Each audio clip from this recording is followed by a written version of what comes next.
Bakit delikado at hindi biblical ang prosperity gospel? Ito ay napakadelikado dahil binabaluktot nito ang tunay na ebanghelyo. Ang tunay na ebanghelyo ay tungkol sa kaligtasan mula sa kasalanan at sa walang hanggang kaparusahan na kaakibat nito, hindi sa pagyaman o pag-asenso sa buhay. Sa ganitong uri ng presentasyon ng gospel, malinaw na ginagamit ang pangalan ni Kristo upang makuha ang pansariling kapakinabangan, para lang yumaman, gumaling, o umasenso. Tinuturuan din ito ang tao na maghasik ng binhi o magbigay ng pera kapalit ng pagpapala. Tinatanggihan din ito ang katotohanang bahagi ng Kristiyanong buhay ang pagdurusa. Sa halip na yakapin ang krus at sundin si Kristo, itinuturo nitong hindi ka dapat maghirap kung tunay ang pananampalataya mo. Ngunit malinaw ang sinabi ni Jesus. Kung ibig ninyo man na sumunod sa akin, tanggihan niya ang kanyang sarili, pasanin ang kanyang krus, at sumunod sa akin, Lucas Kapitulo 9 versikulo 23. Taliwas sa totoong turo ng salita ng Diyos, inaakay din ito ang tao sa pansamantalang yaman, hindi sa walang hanggang buhay.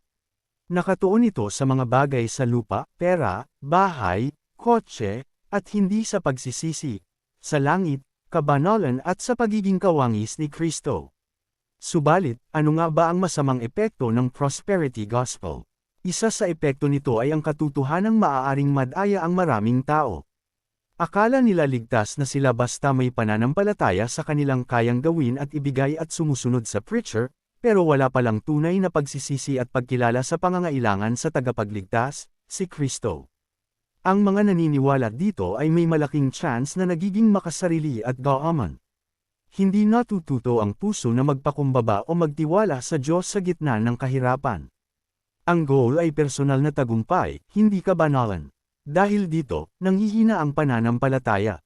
Kapag hindi dumating ang panangakong pagpapala, nawawala ng tiwala sa Diyos ang maraming tagatangkilik. Ang pananampalataya nila ay nakabase lang sa resulta, hindi sa Diyos mismo. Kaya malinaw na nilalapastangan ng ganitong uri ng maling gospel ang Diyos. Parang ginagamit siya bilang tagatupad ng kagustuhan ng tao, hindi bilang Panginoon na dapat sambahin, sundin, at paglangkuran. Ano nga ba ang tunay na gospel? Ang gospel ay mabuting balita, pero hindi ito tungkol sa pera o tagumpay sa buhay. Ito ang mabuting balita, si Kristo ay namatay para sa ating mga kasalanan, inilibing, at muling nabuhay ayon sa kasulatan, 1 Korinto Kapitulo 15 versikulo 3 hanggang 4. Ang Diyos ay banal, matuwid, at karapat-dapat sambahin. Ang tao ay makasalanan, sa natural na kalagayan ay hiwalay sa Diyos, kalaban ng Diyos at karapat-dapat sa parusa.